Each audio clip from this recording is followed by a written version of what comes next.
주의 말씀이 저와 여러분의 삶에 함께하고 은혜가 되고 고백이 되고 말씀으로 또 한 걸음 한 걸음 나아가는 저와 여러분의 삶이 되기를 주의 이름으로 축원합니다. 아멘. 오늘 우리 교회는요 19주년을 맞은 창립 기념주일이 되었습니다. 어느새 19주년이 되었습니다.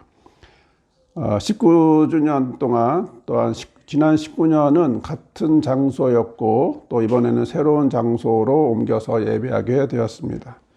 19년이 지난 지금 우리는 어떤 질문을 할까라는 생각을 하게 됩니다. 또한 19년 동안 무슨 일이 있었나라는 생각을 기억을 뒤돌아보게 합니다. 분명히 말할 것은 오병이어와 같은 삶이 아니었나 싶습니다. 가난하고 약하고 부족하고 적고 이렇게 느낄 때도 많았지만 그러나 19년이 지나면 지금 우리는 여전히 살아있고 배불리 먹고 있고 살도 쪄서 살도 빼야 되고 아무튼 이런 삶이 되어지고 있습니다. 능동태적인 삶이 아니라 수동태로 살아왔던 것도 우리가 기억을 합니다. 하나님의 손이 그때그때마다 필요한 것을 주셨고 오병이어 이후에 12바구니가 있듯이 우리의 삶이 그렇게 가고 있다는 사실을 보면서 감사하지 않을 수 없습니다. 우리는 지난주에 말씀을 나누었습니다. 서 있던 무리들, 그들은 예수님을 찾으러 갔습니다.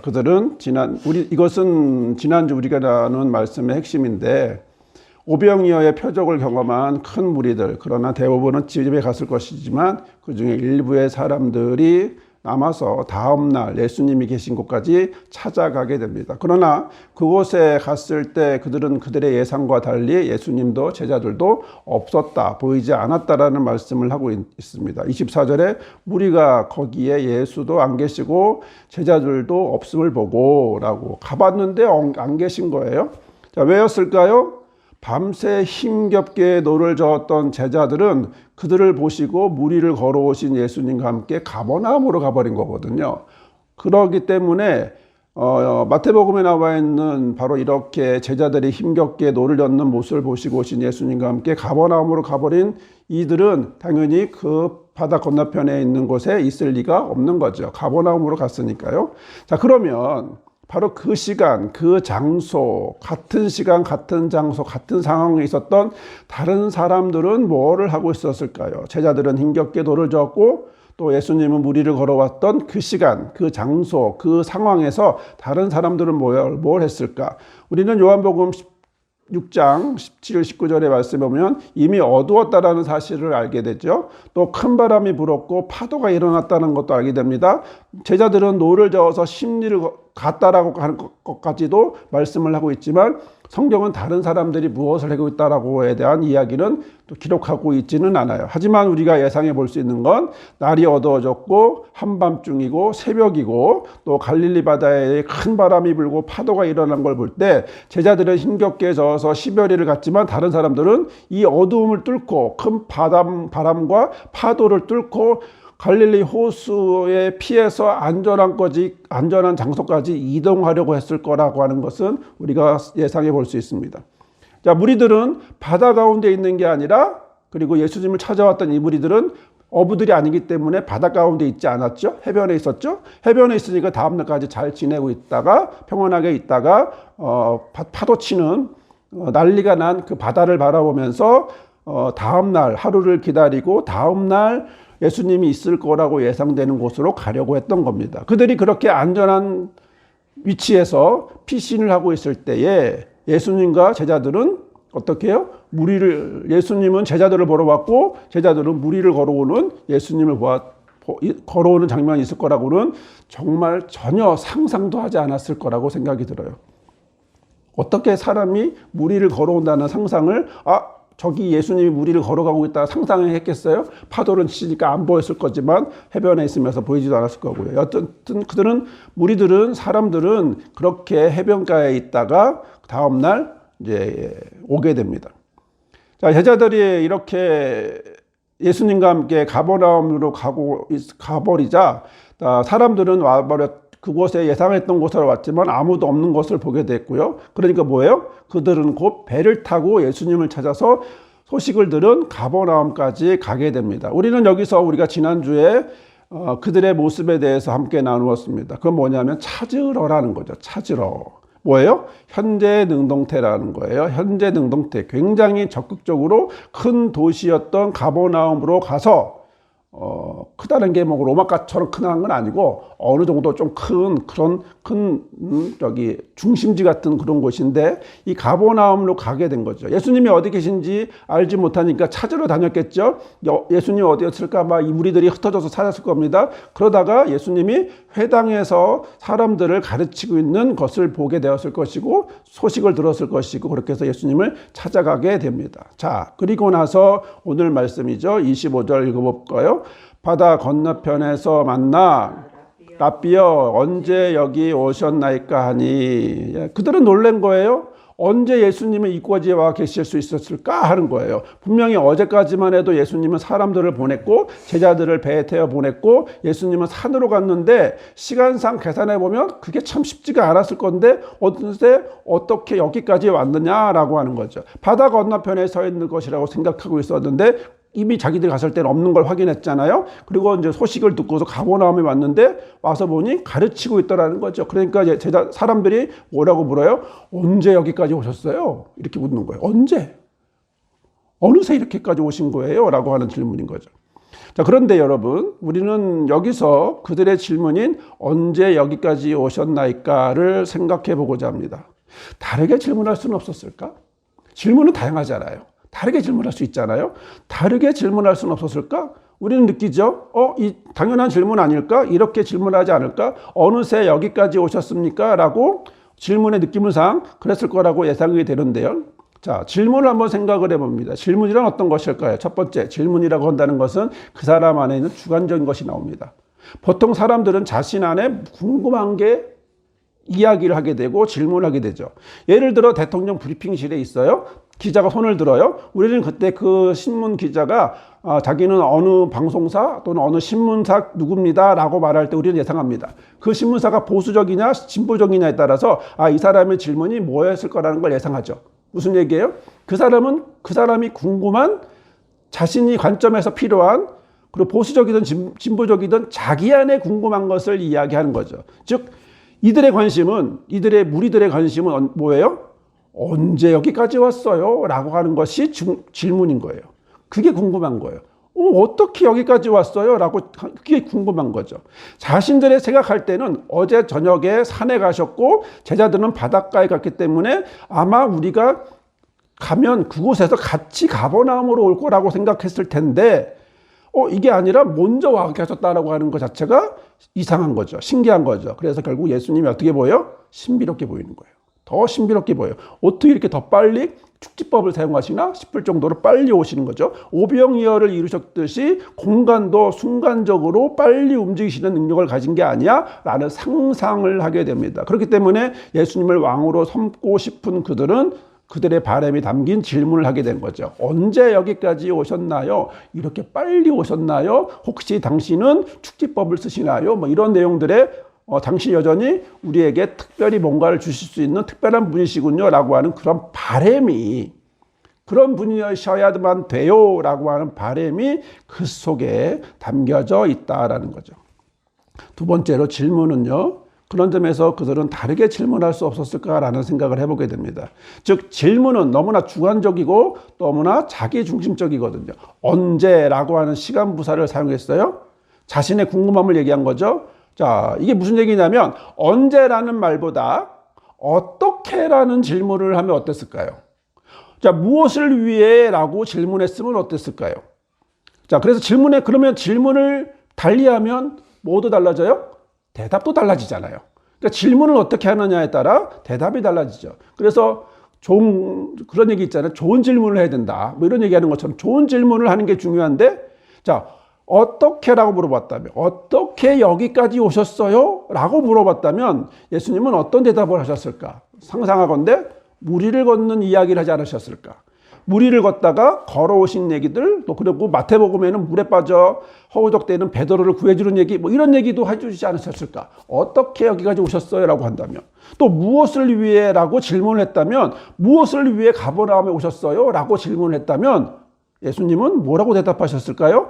사역의 방향을 그리고 어떤 목적을 무엇을 위해서 어떤 말씀을 가르치려고 여기 왔는지에 대한 이야기를 해주지 않으실까요? 결국 질문에 따라 드러나는 것은 결국 나냐 예수님이냐는 거죠.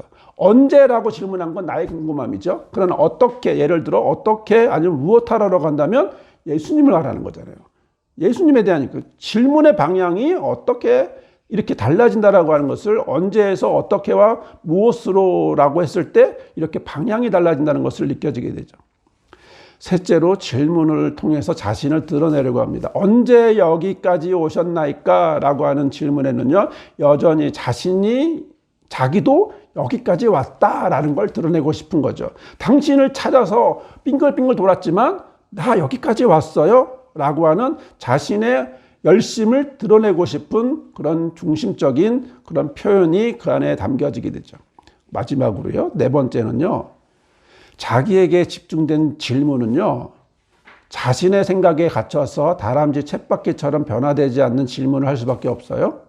왜냐하면 그것은 질문이 아니라 감정을 쏟아낼 수 있기 때문에 그래요. 예를 들어 두 사람이 대화를 합니다. 한 사람이 막 서로 싸우고 있다고 쳐봐요. 이렇게 얘기합니다. 그때 왜 그랬어? 질문일까요? 감정일까요? 질문 아니에요. 그러면 그때 A가 B가 C가 이렇게 했어. 그러니까 왜 그랬어? 또 얘기하겠죠. 아니 그러니까 들어봐. 또 왜 그랬어? 뭐 하고 싶은 거예요? 듣고 싶은 거 뭐예요? 아, 나 그때 화났어? 속상했어? 그러면 그 사람이 듣고 싶은 얘기가 뭐예요? 속상했구나, 힘들었구나, 이 얘기를 듣고 싶은 거잖아요. 결국 질문이 아니라 감정을 표현하는 것이다. 속상했다라고 하는, 힘들었다라고 하는 감정을, 그러면 이건 질문이 아니죠. 자기 표현인 거죠. 그러므로 우리는 자신에게 물어보면 좋겠습니다. 나는 예수님에게 어떤 질문을 하고 있을까라는 거예요. 자, 나의 것을 드러내기 위한 질문을 하고 있을까요? 아니면 예수님의 이야기를 들을 수 있는 그런 질문을 하고 있을까요? 또 이런저런 질문도 없고 이것 주세요, 저것 주세요라고만 하고 있는 건 아닐까요? 우리가 어떤 질문을 하고 있느냐에 따라서 그 대답은 달라지듯이 우리에게 필요한 것을 좀 더 확장되고 성숙해지는 질문이 저와 여러분에게 있기를 바랍니다. 자, 그래서인지 예수님이 이렇게 대답을 합니다. 26절에서 27절 말씀을 보겠습니다. 예수께서 대답하여 이르시되 내가 진실로 진실로 너에게 이르노니 너희가 나를 찾는 것은 표적을 본 까닭이 아니요 떡을 먹고 배부른 까닭이로다. 썩는 양식을 위하여 일하지 말고 영생하도록 있는 양식을 위하여 하라. 이 양식은 인자가 너희에게 주리니 진 자니라. 아멘. 자, 말씀에서 보니까 예수님은 그들이 예수님을 찾으러 이곳까지 온 것에 대해서 알고 계신 거죠. 그러면서 이렇게 시작하죠. 너희가 나를 찾는 것은, 여기서 재미난 것은요, 여기서 찾는이라는 말은요, 현재 능동태예요. 즉 24절에 무리가 예수를 찾으러 갈 때도 현재 능동태였고, 예수님이 그들의 적극적으로 예수님을 찾으러 와서 여기까지 왔다는 것을 알고 계시기 때문에 그들의 찾는 행위 자체를 현재 능동태로 이야기해 줌으로써 그들이 현재 능동태로 표현하고 있고 행동하고 있다는 걸 예수님이 뭐예요? 알고 있는 거죠. 여기까지 왔다라는 그들의 적극적인 모습들을 알고 있는 거죠. 이런 그들의 열심을 알고 계시다라는 거예요. 자, 그런데 이어지는 말씀은 이 열심이 떡을 먹고 배부른 까닭이라고 하셨다라고 하는 거죠. 즉 예수님은 그들이 찾는 열심은 아시는데 찾는 이유도 아신다라는 거예요. 열심도 하셨지만 찾는 열심, 현재 능동태의 열심도 하셨지만 왜 찾았는지에 대한 이유도 아신다라는 거죠. 자, 그래서 예수님은 무리들이 예수님을 그토록 열심히 찾은 이유가 배부름 때문이라고 분명하게 이야기를 합니다. 표적 때문이 아니고 배부름 때문이야. 자, 표적을 자세히 보면 뭐가 드러나요? 예수님이 하나님의 아들임이 드러나는 거고 그거에 관심이 생긴단 말이죠. 그러나 그게 아니라 배부른 거, 내가 배불렀던 그 경험을 기억하고 그걸 왔다라고 예수님은 이야기하고 있고요. 자, 그래서 이것을 이해하기 위해서 좀 더 다른 이야기를 한번 해보고 싶은 건데, 자, 여기서 우리가 이를 이해하기 위해서 헬라어 동사를 한번 보려고 합니다. 자, 배부르다라고 하는 동사는요, 6장에 2번 나옵니다. 두 가지가 나옵니다. 12절과 26절에 나와요. 우리가 오병이어 끝나고 나서 어떻게 나오냐면 그들이 배부른 후에라고 되어 있습니다. 그러면서 예수께서 제자들에게 남은 조각은 버리지 말고 잘 받아 챙겨라 라고 이렇게 말씀을 하신단 말이죠. 여기서 예수께서 첫 번째로 12절에 배부르다라고 하는 오병이어를 경험하고 그들이 배가 불렀을 때 사용된 동사는요, 엠피플레렘이라고 하는 동사예요. 그러니까 아내라고 하는 전치사와 채우다라고 하는 이것이 합쳐져서 만든 말입니다. 그러니까 그릇에 더 이상 담을 수 없을 만큼 꽉 채워진 거죠. 우리가 밥을 먹으면 어디까지 먹어요? 여기까지 올라가서 더 이상 못 넘을 때까지 먹잖아요. 그런 것처럼 꽉 채운 거예요. 꽉 채울 정도로 했는데 여기서 채워진 것에 대한 이야기 초점이 아니라 만족하다라는 거예요. 만족하다의 관점이 있어요. 그러니까 12절에서는 사람들은 배부른 것에 만족했다의 관점이 좀 더 강해요. 자, 12절의 이 동사는요, 엠피플레렘이라고 하는 이 동사는요, 근데 문제는 재미난 건 예수님이 하신 얘기가 아니야. 요한복음 저자가 이들의 상태를 말해준 거예요. 이들의 상태는 지금 배부른 후에 배부름에 만족하고 있어요 라고 하는 그 느낌을 얘기해 준 거인 거죠. 자, 그러면 우리는 또 이 단어가 과연 이 동사가 어디에 사용됐을까를 한번 찾아본다면 누가복음 1장 마리아의 찬가라고 하는 내용이 있습니다. 마리아가 임신을 하고 엘리사벳에게 갔을 때 거기서 이제 이 찬가가 나오는데 그 찬가 중에 이런 내용이 나와요. 누가복음 1장 53절 읽어봅시다. 줄이는 자를 좋은 것으로 배불리셨으며 부자는 빈손으로 보내셨도다. 자, 이 내용을 보니까 뭐가 생각이 나요? 팔복이 생각이 나죠. 팔복. 줄이는 자를 좋은 것으로 배불리셨다. 나중에 좀 이따 보겠습니다. 굶는 사람이 하나님이 주신 좋은 것으로 아가도스한 것으로 배부른다. 만족하게 된다. 여러분 배고파요? 그러면 좋은 것으로 배불러지게 하는 하나님이 주시는 좋은 것으로 만족하는, 그래서 태중에 있는 예수님을 찬양하는 내용입니다. 그러니까 좀 이따 보겠지만 능력 주시는 자가 이렇게 하신다라고 하는 거거든요. 이 문장에서 왜 중요하냐면 이제 팔복과 연결되기 때문인데 이 문장이 중요한 이유는, 자, 그럼 예수님이 사용한 동사는 과연 아까는 표현한 것이라면 예수님이 직접 본인의 입으로 말했던 동사는 과연 뭘까? 같은 단어일까? 다른 단어일까? 라고 본다면 26절에 말합니다. 떡을 먹고 배부른 까닭이라고 할 때 여기에 사용된 동사는 코르타조예요. 코르타조. 자, 이거는 역시 배부르다예요. 채우다, 실컷 먹이다라는 말입니다. 가축에게 풀이나 사료를 실컷 먹여서 부족함이 없고 살찌우게 하고 배부르게 하는 상태를 말하는 거예요. 코르타조. 즉 요한 저자는 그들의 만족감에 초점을 두었다면 예수님은 실제로 그들이 배불렀다라고 하는 것에 초점을 둔 거죠. 자, 만족했는데 거기서 끝난 게 아니라 이 사람들은 계속 배부르고 싶으니까 너희들이 온 거잖아, 이거죠. 너희 계속 배부르고 싶은 거지 라고 하면서 그 부분을 강조하는 겁니다. 그런데 이 동사를 예수님이 한 번 더 사용하셨어요. 우리가 잘 알고 있는 팔복에서 이 단어를 사용하신 거예요. 마태복음과 누가복음 말씀 팔복 중에 있는 말씀 읽어봅시다. 의에 줄이고 목마른 자는 복이 있나니 그들이 배부를 것이며 지금 줄인 자는 복이 있나니 너희가 배부름을 얻을 것이며 라고 되어 있습니다. 둘 다 배부를 것이라고 되어 있어요. 네, 마태복음은 유대인을 향해서 쓰여졌기 때문에 그래서 의라고 하는 관점을 좀 더 첨가를 합니다. 그래서 유대인의 관점인 의라고 하는 데에서 의에 줄이고라고 하는 표현을 쓰고요. 누가복음은 이방인을 향하여 섰기 때문에 이방인들이 의를 얘기하면 알아요? 몰라요. 관심이 없잖아요. 그러니까 그걸 안 써요, 이방인들에게는. 그래서 의를 빼고 지금 줄인 자는 복이 있다라고 돼 있죠. 그래서 마태복음에는 뭐라고 처음에 나오죠? 팔복 처음에 마음이 가난하니라고 하잖아요. 근데 누가복음은 마음이 가난한 말이 없어요. 마태복음은 마음이 가난하다. 마음이 가난하다, 우리가 느낌도 다르잖아요. 마음이 가난하다, 그냥 가난하다. 다른 얘기죠. 여기서도 의에 줄이고 아니면 그냥 줄이고 느낌이 다르죠. 실제로 누가복음은 실제로 배고픈 걸 얘기하는 거예요. 그런데 마태복음은 좀 더 유대적인 마음과 또는 의라고 하는 부분을 강조하고 있는 걸 복음서마다 조금 차이가 있는데 중요한 건 뭐냐면 여하튼 배고픈 거야. 여하튼 배고픈 상황에서 필요한 건 배부름이에요. 근데 예수님은 팔복에서 배부름을 얘기했었어요. 코르타조를 얘기한 거예요. 코르타조. 자, 이 코르타조를 이야기하면서 조금의 둘 다 번역은 배부르다라고 번역할 수 있지만 뉘앙스는 엠피플레렘이라고 하는 말은 만족감에 좀 더 있고 배부르고 만족해지는. 근데 코르타조는 배부르는.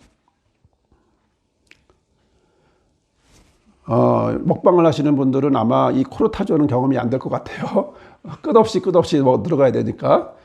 그러나 일반적인 사람들은 한 끼만 먹어도 조금만 양만 많이 먹어도 코르타조를 경험하게 되겠죠. 그리고 코르타조를 경험하고 나니까 그 다음에 뭐가 생겨요? 만족감, 엠피플레레미가 생기게 되는, 표현하게 될 수 있는 거죠. 자, 두 번째로요, 예수님이 26절에서 그들이 배부른 까닭이라고 하셨을 때 이 코르타조는요, 과거 수동태로 쓰여졌다는 거예요.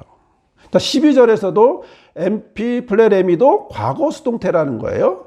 그리고 팔복에서는 미래를 얘기하기 때문에 미래 수동태로 되었다는 거예요. 자, 누가복음에 보면 오병이어의 표적은 팔복이 현재 나타날 것이라고 해서 모두 수동태로 되어 있어요. 그런데 누가복음 1장에 나오는 마리아의 창가에서는 과거 능동태로 되어 있어요. 왜일까요? 왜 그럴까요? 주어가 달라요. 주어는 마리아의 창가에서 주어는 49절에 나와요. 능하신 이가 큰 일을 내게 행하셨으니 줄이는 자를 좋은 것으로 배불리셨다라는 거예요. 그러니까 주어가 누구예요? 능하신 이인 거죠. 그러면 수동태로 나오는 사람의 주체는 누구예요? 그러면 능하신 이죠. 그러면 사람들은 뭐예요? 수동태면 결국 내용은 뭐예요? 능하신 이는 배부르게 하시는 거고 백성들은 배불림을 받는 거잖아. 능동태와 수동태가 다른 거죠. 그렇다면 사람들이 배부른 까닭은 누구에 의해서라는 거죠? 무리가 한 게 있어요, 없어요? 없어요. 농사를 졌나요? 돈을 갖고 왔나요? 예수님 축복할 때 뭐 오병이어라도 갖다 줬나요? 아무것도 한 거 없어요. 그냥 받은 거예요. 오병이어 때 그들은 배고팠을 뿐이야. 그리고 오병이어로 배불렀을 뿐이에요. 즉 복음서는요, 이 모든 과정을 수동태로 기록하고 있는 거예요. 이게 굉장히 중요한 이유는 뭐냐면 모든 복음서는 이렇게 얘기하고 있고 이것을 행하신 능하신 이는 하나님이시고 동시에 오병이어를 행하신 것은 예수님이시라고 하는 주체를 완전히 강조하고 다르게 얘기하고 있다는 거죠. 여러분, 이걸 우리의 삶에 적용해 봅시다. 나는 다이어트 해야 되니까 배부르고 싶지 않아. 뭐 이렇게 얘기가 끝날 건가요? 아니잖아요. 여기서 말하는 배부름이 단지 배부름을 얘기하고 있는 건 아니죠. 예수님은 우리에게 이렇게 얘기할 것 같아요. 현대에 살고 있는 저와 여러분에게 이렇게 얘기할 것 같아요. 너희가 나를 찾는 것은 너희가 바라는 것을 채워줬기 때문이 아니니? 라는 거죠. 여러분, 우리가 여기서 중요한 건 뭐냐면 우리가 이런 중요한 거를 자주 잊어버린다라고 하는 부분인 거예요. 뭐냐면 배부름과 채워짐은 수동태예요.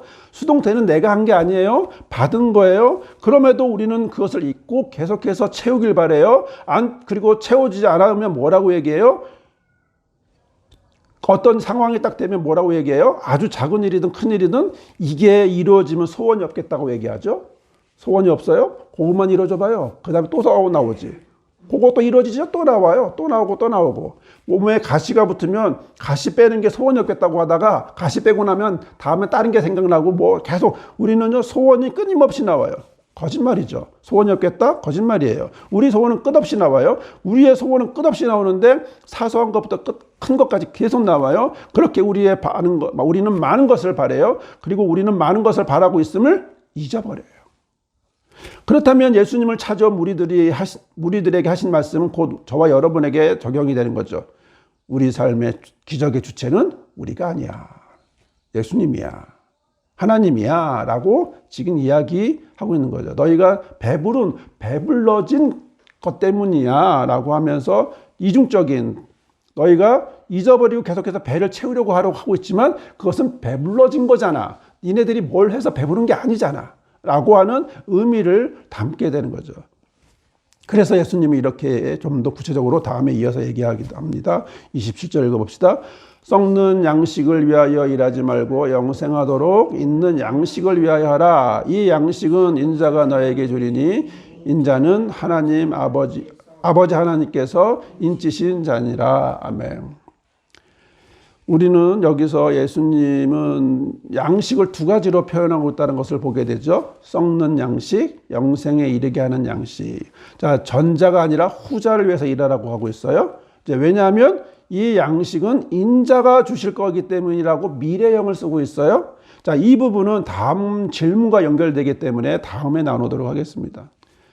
자, 사랑하는 여러분, 우리 교회는 19년이 되었습니다. 요한복음 5장에 나오는 38년 된 병 나은 자의 절반에 해당하는 기간입니다. 이것은 우리 질문과 우리의 마음가짐을 우리는 생각하지 않을 수 없습니다. 먼저 우리는 무리들의 질문을 생각해 봅니다. 무리는 예수님께 질문합니다. 언제 여기까지 오셨나요? 이 질문은 지극히 주관적이고 지극히 그들의 중심적이고 자신을 드러내는 것이고 심지어 질문이 아니게 하는 질문으로밖에 되지 않습니다. 그렇다면 오늘 우리는 어떤 질문을 하고 있을까? 어떤 질문을 하면 좋을까? 우리의 질문으로 무엇을 얻기를 원할까? 우리의 질문은 자신이 하고 싶은 이야기를 하는 걸까요? 아니면 예수님에게 이야기를 듣고 싶은 질문을 할까요? 내 질문을 잘 분석해 볼 필요가 있겠죠. 나는 어떤 질문을 하고 있나? 이 질문을 통해서 나는 내 얘기를 하고 싶은 거야? 아니면 예수님의 얘기를 듣고 싶은 거야? 완전 다른 질문이 완전 다르다는 거예요. 두 번째로, 그러면 우리의 배부름은 또 어디서 오나요? 우리는 자신의 배부름을 해결해 줄 것을 믿고 예수님을 왕으로 삼으려고 왔어요. 신기하게 빠른 속도로 축지법을 사용하는 것 같은 예수님, 오병이어를 해주는 예수님, 그 예수님이 와서 자기의 왕이 되겠음을 바라고 있어요. 그들의 경험은 예수님을 찾으러 온 거예요. 그들의 경험을 통해서, 그들은 그런 경험을 통해서 예수님을 찾으러 온 거죠. 하지만 그 배부름의 초점을 잊어버리게 되는 거예요. 배부름과 채워짐은요, 능동태가 아니라는 거죠. 수동태라는 거예요. 수동태. 주체가 아니라, 주체는 능하신 이예요. 능하신 이가 그렇게 해주셨다는 거죠. 그럼에도 우리는 그 사실을 잊게 돼요. 그래서 우리는 어떻게 얘기하게 되죠? 우리가 채워짐의 주체를 망각하게 되면 어떤 이야기를 하게 돼요? 어떤 이야기를 하죠? 왜 안 해줘요? 이 정도는 괜찮잖아요. 나한테 이럴 수 있는 거예요? 내가 뭐 그렇게 큰 잘못을 했다고. 많이 듣는 얘기잖아요. 그죠? 끝도 없죠. 자, 그러면서 우리는 여튼 19년의 기간이 지났습니다. 19년을 뒤돌아봅니다. 우리도 이런 이야기를 한 적이 있고, 이런 얘기를 해봤습니다. 이런 고백들을 해봤습니다. 우리가 망각하기도 하고, 다양한 모습으로 또 예수님을 알고 싶다기보다는 내게 얘기하고 싶은 얘기도 많았고, 이들의 모습이 그렇게 남 같지 않은 우리의 모습이었다는 것을 우리가 지난 19년을 통해서 보게 됩니다. 그런데 그 19년 동안 하나님은 우리를 배부르게 하셨습니다. 능하신 하나님이 우리의 부족을 항상 채워주셨습니다. 그렇게 우리는 19년을 수동태의 은혜로 살아왔습니다. 은혜의 찬양처럼 우리는 당연한 것이 아니었던 수동태의 은혜로 살아왔습니다. 앞으로도 우리는 수동태의 은혜로 살아갈 것입니다. 능동태로 착각하면서. 우리의 질문의 목적이 예수님의 이야기를 듣기를 원합니다. 우리의 채워짐이 능하신 이가 채워줬다는 것을 기억하는 삶이 되기를 주의 이름으로 축원합니다. 아멘. 이 시간 함께 기도합니다. 기도하실 때에 우리의 질문과 우리의 채워짐이 어떠했는지 19년 동안, 아니 지난 수십 년의 삶 동안, 그리고 지금까지 있었던 모습을 볼 때 앞으로는 어떨지 분명한 우리의 예수님의 이야기를 듣고 싶은 질문과 수동태의 은혜로 살아가는 저와 여러분이 되게 해달라고 함께 이 시간 기도합시다. 사랑의 하나님 감사합니다. 오늘 우리가 이 자리에 있게 하시고 19년의 은혜를 생각하며 기억하며 고백하게 하시니 감사합니다. 모든 은혜는 수동태의 은혜였고 하나님이 채우셨음의 은혜였음을 기억하고 고백합니다. 오늘 우리의 질문도 예수님을 더 알아가는 질문이 될 수 있도록 인도하여 주옵소서. 주님께서 오늘 우리의 고백을 받아주시고 또한 우리 교회가 되게, 우리 실만 회복을 탈에 되게 인도하여 주옵소서. 우리의 마음을 들여 예물을 드리게 하시고 드린 손길에 삶에 하나님 함께하여 주옵소서.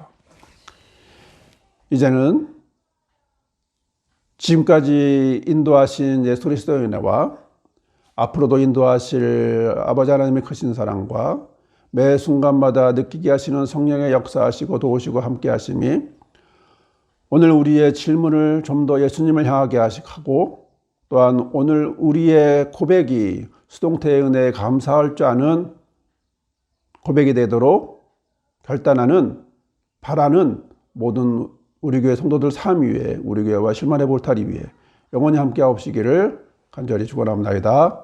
아멘.